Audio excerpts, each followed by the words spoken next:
Now ugly story సినిమాతో director అన్న తన స్టోరీని మొదలుపెట్టిన ప్రణవ్ స్వరూప్ గారు విల్ స్పీక్. ఇక్కడికి వచ్చిన ప్రెస్ అండ్ మీడియా వీళ్ళందరికీ కూడా ఫస్ట్ నా నమస్కారాలు. అలాగే నా ఫ్రెండ్స్, నా టీం వీళ్ళందరికీ కూడా థ్యాంక్స్. ఫస్ట్ ఈ కథ రాసుకున్న తర్వాత నేను నా ఫ్రెండ్ రాజనాకి చెప్పాను. అంటే చాలా చోట్ల చెప్పాను, చెప్తే ఎక్కడ వర్కౌట్ అవ్వలేదు. అంటే ఈ కథ కాదు, డైరెక్టర్ అవ్వాలని చెప్పి చాలాసార్లు కథలు పట్టుకుని తిరుగుతున్నా, ఎక్కడ వర్కౌట్ అవ్వట్లేదు. మా ఫ్రెండ్కి చెప్పాను ఈ కథ, చెప్తే సరే నేనున్నాను నీకు, నీ వెనకాతలు ఉంటాను అని చెప్పి ఆయన ముందుకు వచ్చాడు మా ఫ్రెండ్ రాజు. నాకు తర్వాత మెల్లిగా స్టార్ట్ అయింది సినిమా. అలాగా సారీ ఫస్ట్ టైం కదా మాట్లాడుతున్నా, బాగా టెన్స్ బాగా. షూట్లో చేశాను కానీ బ్రో ఇలా మైక్ ఇలా స్టేజ్ మీద ఎప్పుడు చెప్పలేదు కదా, ఫస్ట్ టైం. ఈ కథ రాసుకున్న తర్వాత ఫస్ట్ టైం నేను ఫోన్ చేసి నందు గారికి చెప్పాను అనమాట. నందు గారికి చెప్పి కథ అప్పుడు పెట్టుకున్న దీనికి పేరు గాండు అని పెట్టాను అనమాట. యాక్చువల్గా దీనికి సినిమా ఈ సినిమాకి పెట్టిన పేరు ఫస్ట్ పేరు గాండు అని పెట్టా. కానీ మనకి చాంబర్లో రిజిస్ట్రేషన్ చేయనన్నారు.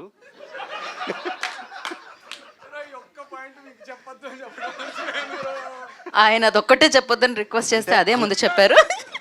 మీరు చెప్పే విధానంలో ఫస్ట్ ఈ సినిమాకి టైటిల్ ఫస్ట్ అలా పెట్టుకున్నాను, నా తర్వాత ఫస్ట్ నందుకు కథ చెప్పాను, అప్పుడు గాండో అని పేరు పెట్టినట్టు నన్ను ఏదో మీరు తిడుతున్నట్టుంది బ్రో. అంటే దీనికి అంత అగ్లీగా ఉండే పేరు ఉండాలి కదా అని చెప్పి ఫస్ట్ గాండు అని పెట్టాను. తర్వాత అది అక్కడ చాంబర్లో రిజిస్ట్రేషన్ చేయనన్నారు కాబట్టి ఇంకా అంత అగ్లీగా కనబడాలని చెప్పి అప్పుడు అగ్లీ స్టోరీ అని పెట్టాను అనమాట. ఈ కథ రాసుకున్న తర్వాత ఫస్ట్ నందు గారికి చెప్పి స్టోరీ చెప్తే ఆయన ఫస్ట్ నన్ను నమ్మలేదనుకుంటా కదా బ్రో, ఈడు ఎలా తీస్తాడు ఏంటో అని. నమ్మకపోతే సినిమా ఎలా చేస్తారండి, మరీ దారుణం అసలు. నేను ఖండిస్తున్నాను ఇది.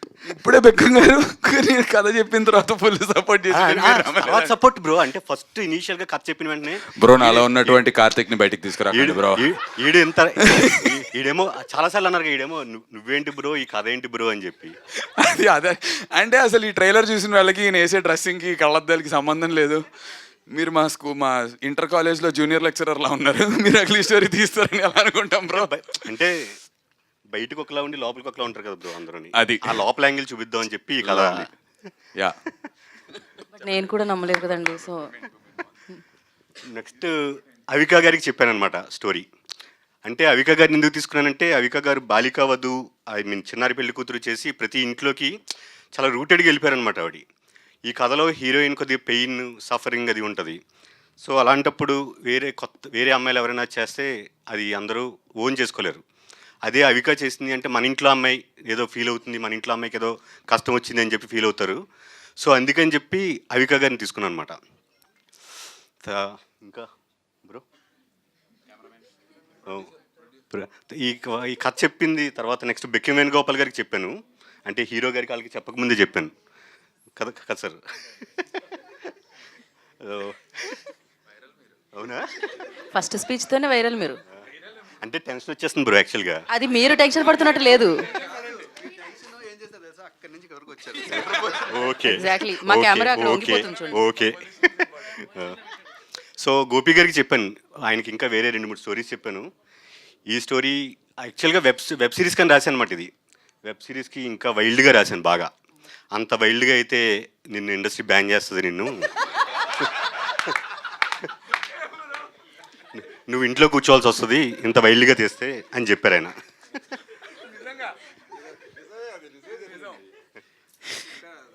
అదే అంత వైల్డ్గా రాసారో నేను అర్థం చేసుకోగలుగుతున్నాను మీరు మాట అన్నారంటే. ఓకే ఓకే స్వరూప్ గారు. అందుకని అదంతా అప్పుడు వెబ్ సిరీస్ నుంచి అంటే నేను ఇంట్లో మన కోవిడ్లో వెబ్ సిరీస్ చూస్తున్నప్పుడు అవి చాలా వైల్డ్గా అనిపించి, సో మన కథ కూడా వైల్డ్గా రాద్దాం అని చెప్పి అలా రాశాను అనమాట. మీరు నాకు చెప్పేస్తున్నారు, ఎక్కడ చెప్పాలి? మీకు చెప్పిన ఓ నాకు చెప్పినా ఒకటే. సో అప్పుడు వెబ్ సిరీస్ నుంచి దాన్ని ట్రిమ్ చేసుకుని కథలు మార్చి సినిమాగా మార్చి అనమాట దాన్ని. దీనికి నాకు సపోర్ట్ ఇచ్చింది మా ఫ్రెండ్ రాజ్నాగ్, మా బ్రదర్ అశ్విన్, నా వైఫ్ శ్రావణి, బెక్కిం వేణుగోపాల్ గారు, అండ్ ఇంకా చాలామందిని మర్చిపోయి ఉంటాను డెఫినెట్గా. అండ్ నందు బ్రో, మీరు ఈ సినిమాకి ఏం చేశారో నాకు తెలుసు.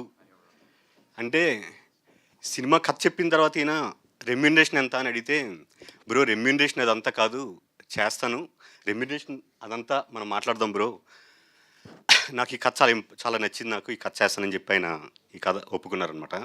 అలాగే అవిక గారు అంటే రేపు షూట్ ఉంటే ఈ రోజు నుంచే నాకు ఫాలోఅప్, రేపు నేను ఏ మేకప్, ఏ కాస్ట్యూమ్, ఏ ఎక్స్ప్రెషన్, ఏ సీను ఏంటి యాక్చువల్గా మనం ఫాలోఅప్ చేస్తాం. అలాంటిది అవిక గారే టైం టు టైం, నేనైనా లేట్గా రావచ్చు కానీ అవిక గారు ఎప్పుడు షూట్కి లేట్గా రాలేదు. అవిక గారు ఐ మీన్ నేను ఫస్ట్ సినిమాలోనే ఇలా నందు గారు అవిక అంటే ఇంత సపోర్ట్ చేసే వాళ్ళతో చేయడం అనేది నాకు చాలా హ్యాపీగా ఫీల్ అవుతున్నాను నేను. మేబీ అందరికీ అలా దొరకపోవచ్చు, నాకు దొరికింది. ఇద్దరు చాలా మంచి ఆర్టిస్టులు దొరికారు నాకు. అండ్ సాయి కుమార్ దారా, సాయి తను చాలా వండర్ఫుల్ విజువల్స్ ఇచ్చాడు నాకు. నాకు ఎలా కావాలో నాకు చెప్తుంటే, నాకు వైల్డ్గా ఉండాలి, కలర్స్ ఎలా ఉండాలి అంటే ఇద్దరం చాలాసార్లు డిస్కస్ చేసుకున్నాం. అంత వద్దు సార్, ఎంత వద్దు సార్ అన్నాడు. ఓకే, నెక్స్ట్ శ్రవణ్ భరద్వాజ్ గారు ఎక్సలెంట్ మ్యూజిక్ ఇచ్చారు. చాలా ఐ మీన్ సినిమాకి మ్యూజిక్ కూడా చాలా పెద్ద సెట్ అనమాట ఇది. అలాగే నన్ను సపోర్ట్ చేస్తూ ఉన్న మా ఫ్రెండ్ దీవెల శ్రీనివాస్, మెహర్ భయ్య, అండ్ ఇక్కడికి వచ్చిన సాగర్ కే చంద్ర గారు. ఆయన మా ఫ్రెండ్ రాజ్నాకి ఫ్రెండ్ అనమాట. ఆయన ట్రైలర్ చూసిన తర్వాత అప్పుడు ఇంప్రెస్ అయ్యి సరే నేను సపోర్ట్ చేస్తాను నీకు అని చెప్పి ఆయన వచ్చారు. Thank you. మీ పేరు స్వరూప్ కాదు, విశ్వరూప్ అని పెట్టాలి, అది చూపించారు మీరు ఇప్పుడు మాకు. Thank you so much.